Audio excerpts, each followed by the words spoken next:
महायुतीचा पालकमंत्रीपदाचा तिढा सुटला।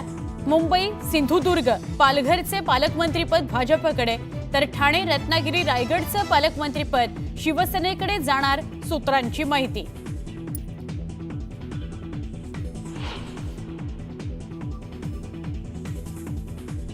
मनोज जरांगें विरोधात मुंडे समर्थक आक्रमक।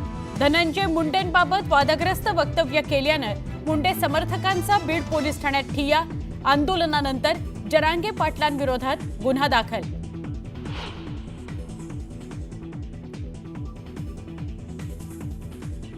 मस्साजोग सरपंच हत्याकांडातील मुख्य आरोपी सुदर्शन घुलेसह 3 जण 11 डिसेंबरला भिवंडीत येऊन गेल्याची माहिती। वळपाडा इथल्या हॉटेलात आसरा न मिळाल्यानं केलं होतं पलायन।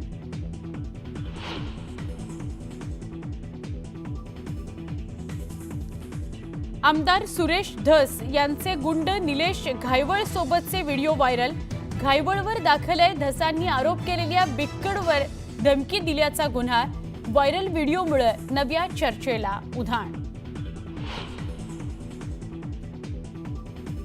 संभाजीनगर क्रीडा संकुल घोटाळा प्रकरण आरोपी हर्ष कुमारनं घेतलेला आणखी एक प्लॉट जप्त।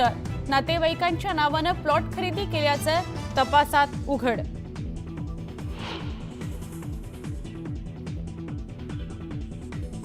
पालघरमध्ये पहाटेच्या सुमारास पुन्हा भूकंपाचे धक्के। बोर्डी, दाबचेरी, तलासरी या ठिकाणी धक्के जाणवले।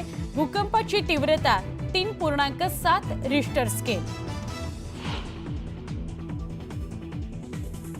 मंदिराच्या गाभाऱ्याचं सुरू असलेल्या काम याच्यामुळे तुळजाभवानीच्या दर्शन व्यवस्थेत बदल। गाभाऱ्यातून दर्शन बंद झाल्यानं भाविकांची नाराजी।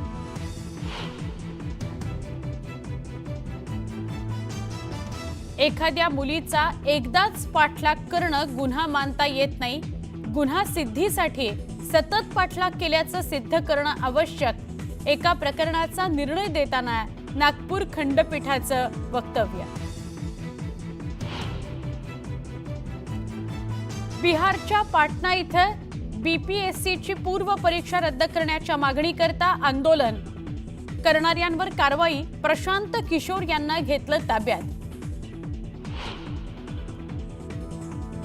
राज्यात येत्या 3 दिवसात थंडीचा कडाका वाढणार। हवामान विभागाचा अंदाज। उत्तरेकडील अतिशीत वाऱ्यांचा जोर वाढल्यानं थंडीत होणार वाढ।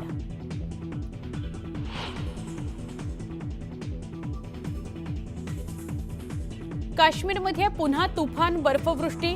श्रीनगरसह गुलमर्ग आणि सोनमर्गमध्ये बर्फाची पांढरी चादर। पर्यटक लुटतायत बर्फवृष्टीचा आनंद।